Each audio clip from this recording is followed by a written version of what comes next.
Hello friend, स्वागत है आप सभी का आपके अपने यूट्यूब चैनल एसएसटी क्लासेज में। दोस्तों, आज हम क्लास 10th भूगोल अध्याय 1 जिसका नाम है भारत संसाधन एवं उपयोग, इसी का एक इम्पोर्टेंट 5 अंक स्तरीय क्वेश्चन देखने वाले हैं। तो हमारा प्रश्न है कि स्वामित्व के आधार पर संसाधन का वर्गीकरण कीजिए। तो स्वामित्व के आधार पर संसाधन को 4 भागों में बांटा गया है। स्वामित्व का मतलब होता है मालिक, यानी किसी चीज़ का मालिक होने के आधार पर, अर्थात संसाधन का जो मालिक होता है उस मालिक होने के आधार पर संसाधन को वर्गीकृत कीजिए। तो स्वामित्व के आधार पर अर्थात मालिक होने के आधार पर संसाधन को 4 प्रकार के होते हैं। एक होता है व्यक्तिगत संसाधन, दूसरा होता है सामुदायिक संसाधन, तीसरा होता है राष्ट्रीय संसाधन और चौथा होता है अंतर्राष्ट्रीय संसाधन। तो आइए एक एक करके हम सभी के बारे में पढ़ते हैं। तो पहला है व्यक्तिगत संसाधन। तो इसका डेफिनेशन देख लेते हैं। ऐसे संसाधन जो किसी खास व्यक्ति के अधिकार क्षेत्र में होता है, जिसके बदले में वे सरकार को लगान भी चुकाते हैं, उसे व्यक्तिगत संसाधन कहते हैं। अर्थात व्यक्तिगत संसाधन का मतलब ये हुआ कि मान लीजिए कोई संसाधन है और उस संसाधन पर किसी खास व्यक्ति का अधिकार है, अर्थात वो संसाधन किसी खास व्यक्ति के अधिकार क्षेत्र में है, किसी खास व्यक्ति के कब्जे में है। और इतना ही नहीं, जिस खास व्यक्ति के कब्जे में वो संसाधन है, उस संसाधन के बदला में वो सरकार को लगान भी चुकाते हैं, अर्थात उसके बदला में वो सरकार को टैक्स भी देते हैं। तो ऐसे संसाधन को बोला जाता है व्यक्तिगत संसाधन। कि ये संसाधन किसी खास व्यक्ति के अधिकार क्षेत्र में होता है, मतलब इस पर किसी खास व्यक्ति का अधिकार होता है और इस संसाधन के बदले में वो सरकार को टैक्स भी दे देते हैं वो खास व्यक्ति। ऐसे संसाधन को बोलते हैं व्यक्तिगत संसाधन।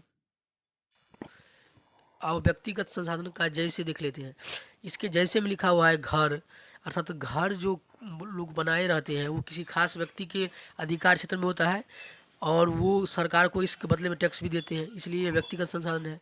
बाग बगीचा, जैसे बड़े बड़े फ्लैट लोग बनाते हैं तो उसमें अपना बाग बगीचा भी का भी निर्माण करते हैं, वो उस पर भी किसी खास व्यक्ति का अधिकार होता है और उसके बदले भी वो सरकार को लगान चुकाते हैं, टैक्स भरते हैं, इसीलिए ये व्यक्तिगत संसाधन है। तालाब, लोग क्या करते हैं कि अपनी सुविधा के लिए तालाब भी खुनवाते हैं और इसके बदले सरकार को टैक्स भी देते हैं, इसलिए व्यक्तिगत संसाधन है। उसका कुआं भी लोग अपने शौक से या फिर अपने स्वार्थी काम के लिए कुओं का निर्माण करते हैं और उसके बदले सरकार को टैक्स भी देते हैं, इसलिए कुआं भी व्यक्तिगत संसाधन है। दूसरा है सामुदायिक संसाधन। ऐसे संसाधन किसी खास व्यक्ति के समुदाय के अधिकार क्षेत्र में होता है, जिसका उपयोग समूह तथा समाज के लिए सुलभ होता है, उसे सामुदायिक संसाधन कहते हैं।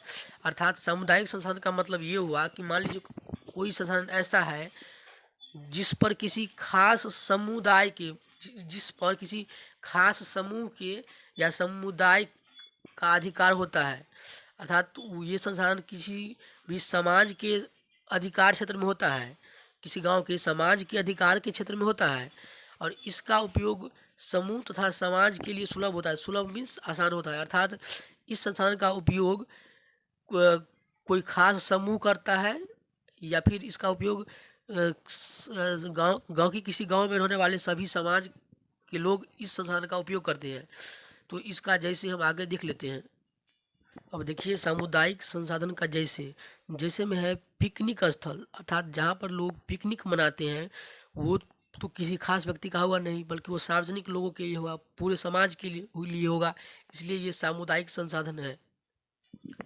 उसका बाद है खेल मैदान, अर्थात जहाँ बच्चे खेलते हैं, खेल का जो मैदान है वो तो किसी खास व्यक्ति का नहीं होगा, उस पर तो पूरे समाज का अधिकार होगा, पूरे समाज के बच्चे खेलने के लिए जाएंगे, इसलिए खेल मैदान भी क्या है, सामुदायिक संसाधन है।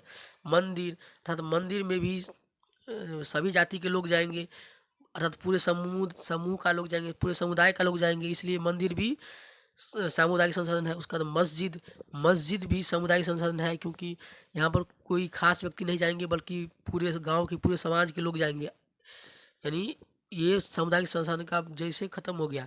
तो दोस्तों वीडियो लंबा हो जाएगा, इसलिए इसके दो और प्रकार है, उसको हम नेक्स्ट वीडियो में देख लेंगे। तब तक अगर आपको ये वीडियो अच्छा लगा है तो इसे लाइक करें, अपने दोस्तों में शेयर करें और चैनल को भी सब्सक्राइब कर लें, ताकि इसी तरह का वीडियो आप लोगों को मिलता रहे। धन्यवाद।